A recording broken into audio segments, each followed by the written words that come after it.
You're listening to Cross Rhythms Plymouth 96.3 FM, and I've got the privilege of being joined in the studio by Dr. Mark Perry, and he's come into the studio today to talk about a very specific topic, a very specific bill that's being proposed in Parliament at the moment. It's the Terminally Ill Adults End-of-Life Bill. That's the official name. Some people might have heard of it as being Assisted Dying Bill. It's been kind of coined various names and things like that in the media.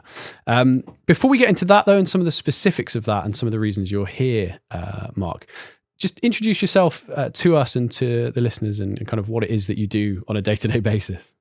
Yes, thank you very much for inviting me. I'm a consultant rheumatologist in Plymouth and I'm a senior academic tutor at the medical school here, but I'm talking today in a personal capacity. There's a range of views that doctors have, just as there is in the general public, and I'm not representing doctors and I'm not representing any of the organisations I'm affiliated with. Yeah, no, absolutely fair. And so this bill is a big thing in the nation. It's kind of got a lot of headlines. It's particularly controversial. We've got a soundbite playing about it. Listeners will have heard from Andrew Boyd, just talking about some of it. But in plain English terms, what is this bill setting out to do, Mark? What's it kind of there for? What's the purpose of it as it's being proposed? So the people who are proposing it in the Westminster Parliament in 2025 are seeking to try to find a compassionate way of helping people who are dying. Mm-hmm. So I think compassion is something that unites every voice for the polarised positions that people can get to, and different ends of the spectrum, and everyone in between is trying to have is coming at it from a position of compassion. Sure. And so. So as you say, there's lots of different positions on it. Lots of different people have lots of different perspectives. What's your take on it then? Why have you come here today, and what is it that you want to share about it? The proponents of this bill, the people who are for this bill, are trying to seek a way of enabling people who are estimated to be within 6 months of dying, of having the ability to be able to choose when they die. Mm-hmm. And I am very sympathetic. We all have experiences, or we all have to die, and we all have, almost all of us, I'd say probably everyone listening, has got experiences of people close to them dying. Mm-hmm. And we know that there can be distress at the point of dying. I would suggest that this bill is not going to get rid of all suffering, and actually there are all sorts of unintended consequences that if we look around the world we can see happening in other places. Yeah. So one of the places that I would consider is if we want to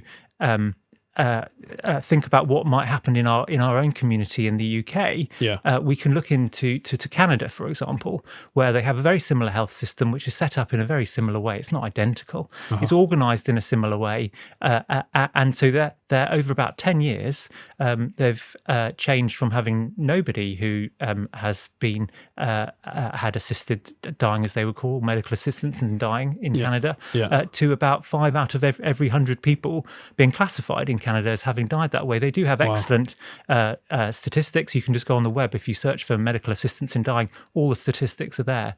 So if you like, if we want to know what might happen in the UK in the next 5, 10, 20, 30, 40 years' time, there are places that we can look to in the world to see what has happened. And so the kind of, as you say, the people who are supportive of this bill, like presumably they're not saying that's necessarily where they want this to end up. That's not where they're positioning it right now. No. There's kind of safeguards in terms of what they're saying this will be, but all likeliness, that's where it looks like it's heading.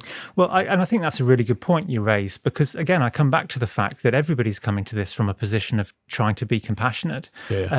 And I can absolutely see that Kim Leadbeater and the others in Parliament have sought to try to put safeguards in. Initially, it was judges. That didn't work out for a variety of reasons. Now it's a panel of people, including a doctor, a psychiatrist, and a social worker. So they're seeking to try to put barriers, to put safeguards in. But again, we can look around the world and see that in almost every jurisdiction in which this has been introduced in one way or another around the Western world, and it is mostly the Western world, that individuals within each part of those communities have taken the safeguards and tried to push against them. Okay. And so safeguards to one person or one group of people becomes a barrier to somebody else, to barrier to what their right is. And so actually it always broadens from being a narrow group to being a broad group. And it's happened in slightly different ways in different places. But that narrowness becoming broad is something that you see all around the world. So I suppose, it's sort of in some ways like almost a direction of travel, isn't it? So at the moment, it's illegal to have any form of assisted dying. So if you open it up to have some, but with heavy safeguards, then as you say, the kind of logical next step is that at some point in the future, potentially those safeguards are seen as too restrictive. You try and adapt them further. That direction of travel is almost set at this stage. Is that fair to say? Absolutely. And thinking in terms of the people who are advocating and want this bill, I can see that they would try to, I can see why they might try to start it in a group of people because, and I'm not trying to speak for them, but I can see how they would see how it could be extended. One of the other the ways in which I try to think about this bill is, or this type of approach to seeking to be compassionate to people, is what is the acceptable unintended consequence rate? So any intervention in medical care, any intervention in medicine, there are upsides and downsides. Yeah. And for an individual, we try to balance those between the benefits to the individual and the downsides to the individual. And that's the same for populations. And let's say in Plymouth, there's about 250,000 people. Anything that we do in the social care or healthcare or public sector type approach to things will have upsides and downsides. And although absolutely a few people with autonomy and agency and ability to be able to influence their life would get the choice, how many people do we as a country think it's acceptable to have an unintended consequence of feeling coercion or self-coercion or a sense of burden or for whatever reason unintentionally, in inverted commas, choosing. And so I suppose that's the question that I'd ask us all to think about is it one person for every one person who gets to do it in an honest sense, or is it more than that? Yeah. That's really interesting. Well, that's a really good place to leave this part of the interview. We'll chat more with Dr. Mark Perry after this. You're listening to Cross Rhythms Plymouth, second part of a discussion with Dr. Mark Perry, talking about a bill that you've probably heard quite a bit about in the media. We're trying to bring out some of the sort of detail of it and your perspective on it as well, Mark. So it's a terminally ill adults end-of-life bill. It's a bit of a mouthful. It's been called assisted dying bill just for shortening in media, which you can understand why. And we've talked a little bit about your perspective on it as being someone who you're kind of skeptical of it is a kind of a nice way to put it in some ways, that you think actually this isn't necessarily, it's going to have unintended consequences, which might provide a societal burden at least as big, if not maybe bigger than the problem it's trying to solve in the first place. So one of the things before we go, we're going to touch on kind of your faith, how that impacts on what you think about this. But kind of before we go that, I know some of the reports that have come out recently talk about kind of the economics of it in some ways, like the economics of being able to care for someone who's in end of life, to be able to provide them real quality care, whoever they are, versus a question of, do you want to end your life? You talked a little bit about the kind of unintended potential for coercion and that kind of stuff. That's a big factor, isn't it? The economic factors at play and how that's maybe borne out in other countries is quite a big aspect to this, isn't it? Yeah. So the way I would think about this is a bit about the economics is that as individuals, we can only spend money once, our own personal money, and as a country, we can only spend money once. And I would say that a not insignificant part of my day-to-day work is to do with trying to support the team that I work with and that I'm completely dependent on to do my job, to decide what we're not doing this week. And I don't see, and I see that as a positive because we try to, as a senior team, support everybody in the team to decide how we're going to enable everybody to get some care. And I use that as an example of how this is not the right time to consider how we might implement as a country how we're going to help people end their lives, because the reality is that the people who don't get care most commonly are the people who are most disadvantaged already. Okay. So the people who have, and that's perhaps how my Christian faith plays into this, because I'm a broken person like everybody else. But actually, what I seek to try to do is to notice the people who've got a quiet voice and to try and be the voice for them, and how. I don't always get it right. I'm quite sure I sometimes get it wrong, but my approach is to seek to try and do that.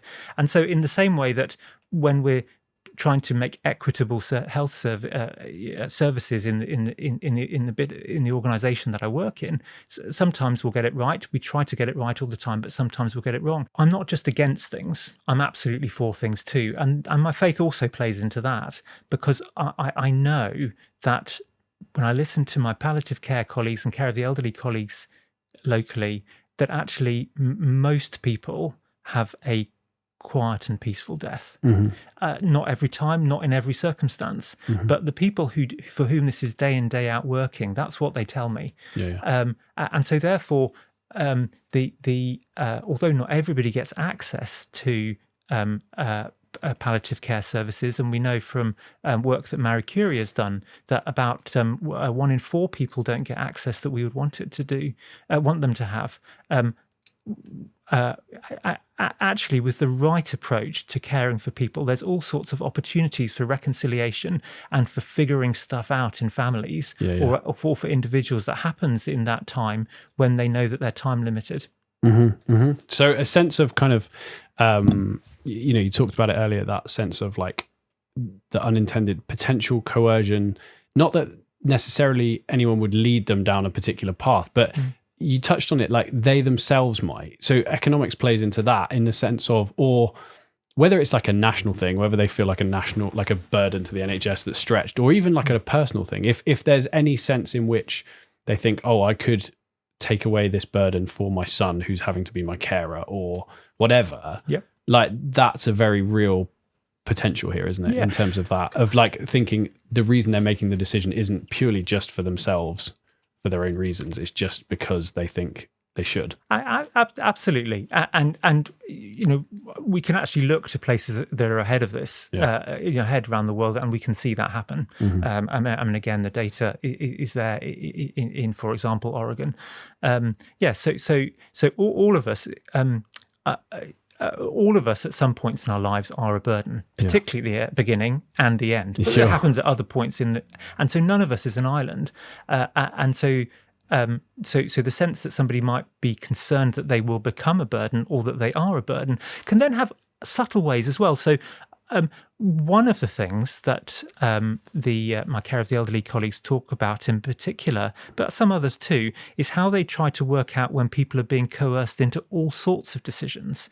That might be, for example, moving where their accommodation is, maybe going into a care home or something like that. Sure. And then when families find out the economics of what might happen if that person leaves their home and what might happen to their benefits or for their other support, financial support, that can sometimes play into how individual members of a family or others around them might try to influence their decision. But it's impossible to work out. I mean, I don't know what you're thinking. You don't really know what I'm thinking. And that's and then when I think of my wife, I've been married for coming on 30 years. I still don't know what she's thinking most of the time, and I bet she doesn't know what I'm thinking, even though we seek to be. And so that sense that we can really get inside somebody else's head is almost impossible. And so therefore, the question that they are posed being, do you want to end your life? It's kind of like the ultimate question, and us putting that on people just raises all of these potential, as you say, implications and huge consequences that, as you say, are not just theoretical. And I think that's part of what's really interesting, is this is being played out in other countries that you can see. Let's stop for some music, come to the final part of it with Dr. Mark right after this.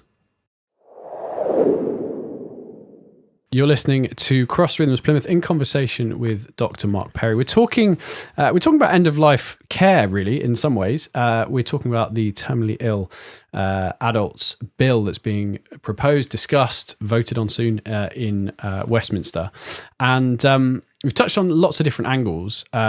You've touched a little bit on your faith, Mark, and I kind of alluded to it to some extent, but you are a Christian. You kind of believe in the dignity of every person and the value of every human life.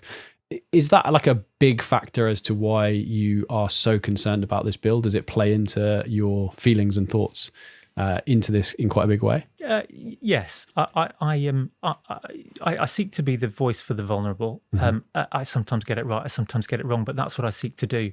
I think that a change in the law will essentially send a societal message that some people's lives are not worth living. Sure. And we will have heard people like Tanny Gray-Thompson and many others from disability groups really concerned about the message that this sends as a society to those people who have limitations. Sometimes they're visible, sometimes they're invisible. So yes, that certainly plays into that. I think one of the ways to think about people's thoughts about when people might approach a doctor or another health professional about assisted suicide, it's important to think of what is the question behind the question.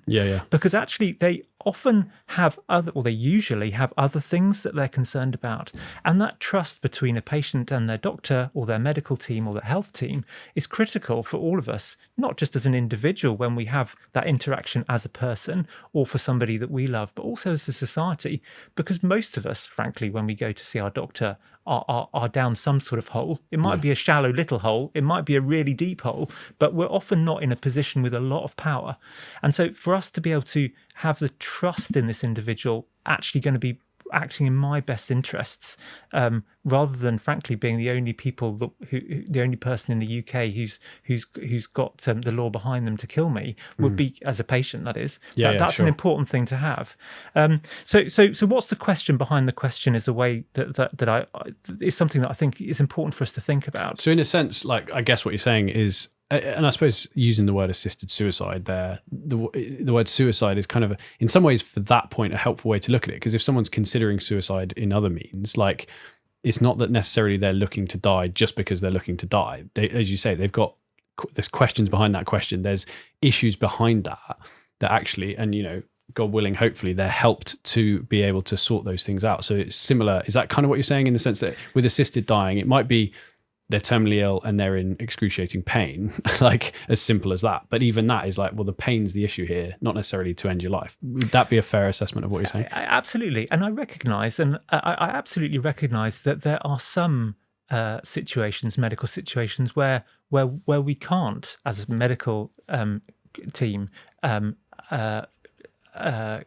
get rid of whatever that individual suffering is. Sure. But the way that we have to think about, although emotionally that's something, of course, we are emotionally involved with that story. It's that word compassion again, isn't it? You've moved with compassion for that, but absolutely, but at what cost? Sure. And particularly at what cost to the people who've got quite a voice. You know, my wife and I are part of the St Chad's Church Whitley community. You know, we're part of the church there, and you know, I've talked to lots of my friends there. Many of them are in recovery, and some of them have contacted their MP. Being quite frank, a lot of them wouldn't even know how to do it, and that's not. And so therefore, I'm trying to be the voice for those friends that I have there who don't have the agency or the focus, frankly, because they're more worried about what are they going to eat tonight, Sure. How are they going to get through today, Sure. how are they going to get their child back to school who hasn't been in school since the lockdown started. I mean, that's the sort of thing which is the focus for their mind. Yeah, of course. Yeah. Well, you know, it's really, really interesting. I wish we had more time to discuss it in lots of different ways here. But you wanted to say as well that this isn't just about being anti something. So this isn't just being about anti a bill here. You know, it's not just a kind of reactive thing. Someone said this bill, no, we're against it, but there's no suggestion of help for the people who are suffering and who this is being proposed for. You wanted to talk a bit about palliative care and kind of quality palliative care and the importance of that, and being really pro that. So pro care and support at the end of life by comparison. So do you want to talk on that a little bit? So palliative care teams in the UK are amongst the best in the world. We know that about a quarter of people don't have access to really high quality palliative care, but we have to recognise what we've actually got in the UK. And what palliative care seeks to do is to enable people to live and to live until they die. Yeah. I.e., to be able to do whatever it is that they want to do, to be able to have an opportunity to do the things, to talk to these people, to organise their affairs, whatever it is, but whatever's important to that individual. Yeah. And week in, week out, I hear stories from my brilliant colleagues that I sometimes get to sit down and chat with about the ways in which that's actually realised. I do recognise it doesn't always happen, but in the ways that it's realised.